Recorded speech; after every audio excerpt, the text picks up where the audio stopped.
Fala galera, professor Camacho na área. A aula hoje é sobre ligações químicas. Começaremos com ligações iônicas e metálicas. Roda a vinheta.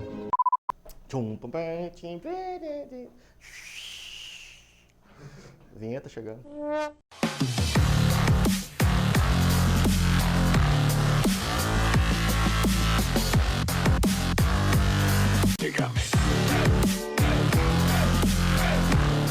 Imaginem dois compostos. Um é o sódio metálico, o outro é o cloreto de sódio, o sal de cozinha. Por que, apesar de nós termos sódio nos dois compostos, eles são tão diferentes? Não sei.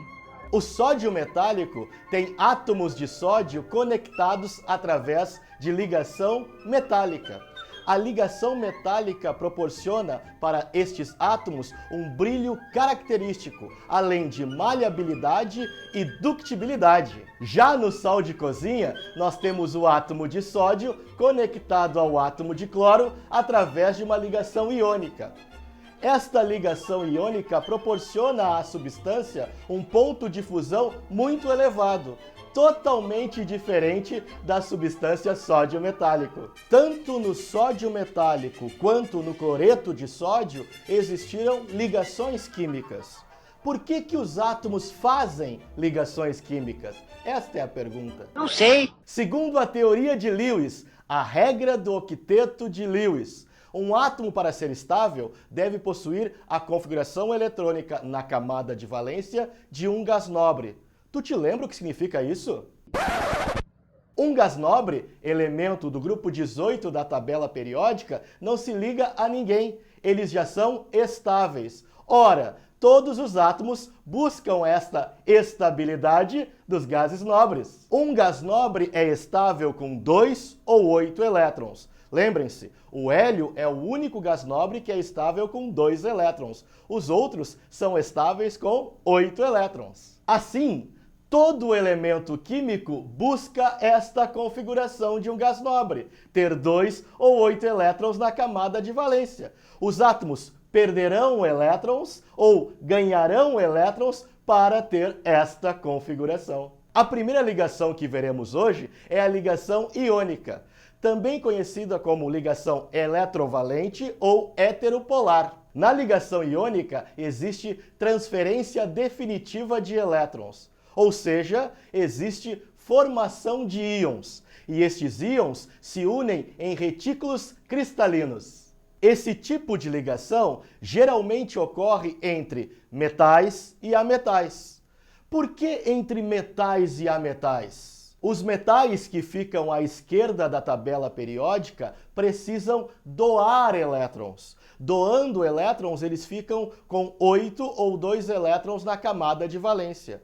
Os ametais precisam receber elétrons. Recebendo elétrons, eles ficam também com 2 ou 8 elétrons na última camada. Assim, os metais formarão cátions, os ametais formarão ânions. Os metais formam cátions porque são mais eletropositivos. Os ametais formarão ânions porque são mais eletronegativos. Uma exceção a essa regra de metal com ametal é que uma ligação iônica também pode ser feita entre metal e hidrogênio, onde o metal doa elétron ao hidrogênio. Atenção a um fato: o número de elétrons cedidos é igual ao número de elétrons recebidos, ou seja, não sobram nem faltam elétrons. Vamos a uma demonstração de como se monta um composto iônico. Vamos utilizar o alumínio e o oxigênio.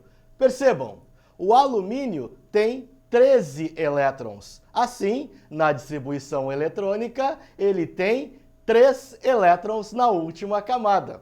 O oxigênio tem 8 elétrons. Pela distribuição eletrônica dos níveis de energia, verificamos que ele possui 6 elétrons na última camada. O alumínio é um metal, quer doar esses elétrons. O oxigênio é um ametal, quer receber elétrons. Segundo a regra do octeto de Lewis, o alumínio doando esses 3 elétrons fica estável, assim como o oxigênio recebendo 2 elétrons também fica estável. Vamos colocar os dois átomos segundo as estruturas de Lewis. Parece uma naja. Utilizando as estruturas de Lewis que mostram os elétrons na última camada, temos o alumínio com os seus 3 elétrons e o oxigênio com os seus 6 elétrons. Este alumínio doa 2 elétrons para o átomo de oxigênio. Assim, o oxigênio fica estável. Mas percebam, este alumínio ainda tem 1 elétron para ser doado. Então, chamamos um segundo átomo de oxigênio. Assim, o alumínio doa o último elétron que ele tem para este átomo de oxigênio. Mas, agora, precisamos de mais um átomo de alumínio para doar um segundo elétron para o segundo átomo de oxigênio. Assim, este segundo oxigênio fica estável. Mas o segundo alumínio que a gente acabou de trazer ainda tem 2 elétrons para doar. Quem nós vamos chamar? Quem? Um átomo de oxigênio, o terceiro átomo. Assim, o segundo átomo de alumínio doa estes 2 elétrons a este terceiro átomo de oxigênio. Todo mundo fica estável. Toda vez que tivermos ligações iônicas entre alumínio e oxigênio, sempre teremos a fórmula Al2O3. Mas, professor, não tem um jeito mais fácil de resolver essa tal de ligação iônica? Tem sim, presta atenção. A outra maneira é utilizar a regra da tesoura. Sim, tesoura. Percebam, vamos pegar o alumínio. O alumínio não é do grupo 13, então ele tem 3 elétrons na camada de valência. Ou seja, o alumínio é um cátion 3+. O oxigênio está no grupo 16. Então, ele tem 6 elétrons na camada de valência. Quer receber 2 elétrons. Então, ele é um ânion 2-. Nós pegamos o 3 do alumínio e jogamos para o oxigênio. E pegamos o 2 do oxigênio e jogamos para o alumínio, como se fosse uma tesoura. Assim, a fórmula fica Al2O3. Percebam, só os valores vão, os valores numéricos, as cargas nós não trocamos. Um tópico importante é, quando utilizamos a regra da tesoura, precisamos ter atenção para quando os átomos têm cargas semelhantes ou cargas proporcionais. Por exemplo, se fosse uma ligação entre o cálcio e o oxigênio, cálcio do grupo 2 fica Ca2+. Oxigênio do grupo 16 fica O2-. Pela regra da tesoura, ficaria Ca2O2. Como 2 é múltiplo de 2, cortamos os 2 e a fórmula fica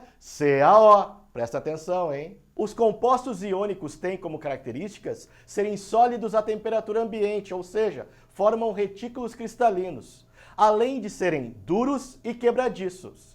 Eles também possuem altos pontos de fusão e ebulição e, o mais importante, conduzem corrente elétrica somente quando fundidos e em solução aquosa. O segundo tipo de ligação que vemos hoje são as ligações metálicas. As ligações metálicas não têm nada a ver com as ligações iônicas. Elas não formam substâncias com fórmulas específicas. Não têm ânions. As ligações metálicas são um caso à parte. A ligação metálica é uma ligação desorientada, porque nela formamos um mar de elétrons. Este mar de elétrons é gerado a partir dos cátions metálicos, que, em um arranjo ordenado, jogam os seus elétrons para a superfície destes elementos. Isto gera na superfície desta liga metálica uma grande movimentação de elétrons.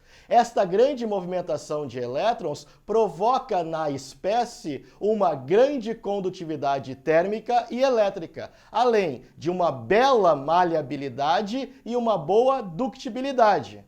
O que significam essas coisas? A ductibilidade é a propriedade que os metais têm de formar fios.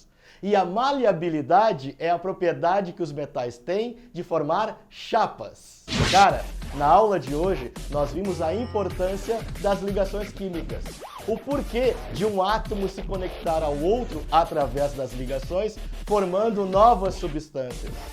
Pensa em conexão, te conecta ao mundo química, ao mundo edu, foca no teu plano de estudos, porque o meu objetivo, o teu objetivo, o nosso objetivo é o topo do Enem. Ligações químicas, hein? Baita ligadeira. Te liga cada vez mais nas aulas do mundo química, do mundo edu. Te inscreve no canal, dá vários likes aí, porque quanto mais vocês curtirem, mais aulas interessantes e sem chatice nós teremos aqui. Um abraço, valeu!